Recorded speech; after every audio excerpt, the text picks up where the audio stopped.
So a question I've gotten a couple times is in response to critical race theory. Hey guys, actually my name is Felicia Follum. I am doing a race talk response video series. I started the race talk series on Instagram in January 2020, but typed it up before that.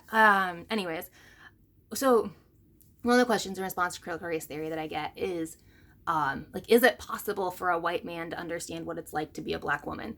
And I don't think it may be possible. I think there are people that can understand multiple worldviews better than other people.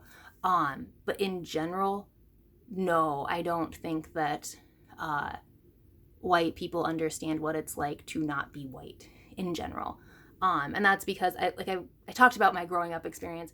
I kind of grew up in the middle of multiple worlds. If you've ever heard of like third culture kid, they grow up in different cultures and they're kind of one and they're kind of the other, but they're not fully either and they're not neither either. I'm kind of like that, where there are two worldviews and mindsets that I grew up with, and more than two, I think, to some extent.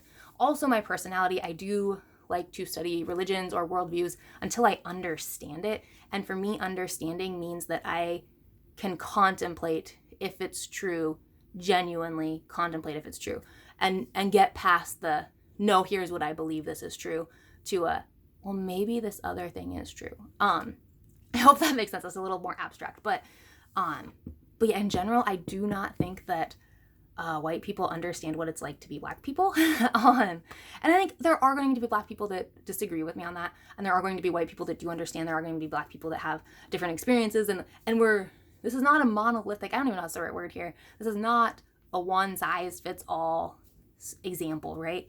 But I've been married to my husband for 11 years and we've been together for like 14, and we are still talking about how we see things differently that comes from a racial background. There's still things that that I have experienced or seen that he's kind of like, oh, I'd never thought of it that way. And that's after 11 years, guys. And he's like the smartest person I know. Seriously, like I don't, and so if he doesn't get it all the time, I don't think that everybody else is either. And I think too, like I'm not trying to be like, I'm this person, but I have been in between worlds a lot. That's kind of something that I'm, like, a lot of people refer to me as a bridge and that type of thing, which, whatever. But one of the, so I don't know if how, I don't, anyways, I'm sorry. But one of the examples that someone gave was like, oh, so is it like giving birth, where like a man who's never given birth doesn't know, but he knows that it was hard for his wife. And to some extent, I think yes. I think it goes a little bit deeper than that though, where it's like, if you're giving birth all the time, every time you're in public, every time you're out, like you are always giving birth to the point where it just becomes, you don't really think about it, it's just what you're doing all the time.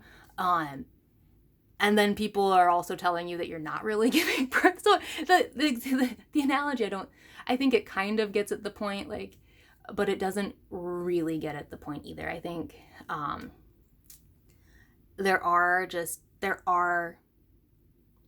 and so for my experience, again, experience isn't everything, I know that, but my personal experience, I don't see as much like sexism and that type of thing. So I think blackness is more of something that separates people than gender so much. But I don't remember what this actual question was. Oh yeah, can a white person know what it's like for a black person? I don't think so. Unless an exception would be people who have immersed themselves as the only white person, or like the only family of white people in a black community, abroad, or consistently for a long period of time. I think people who have lived, either like missionary kids who have lived abroad, or people who have traveled, but not touristy travel, but have traveled and lived in a place where they're working with internationals in a different language. Those types of things, I do think that people who have experienced being very other, being a them for an extended period of time, pretty alone and pretty isolated, I think those people do a good job of understanding. So is it possible? Yes, but I think it's extremely rare. And yeah,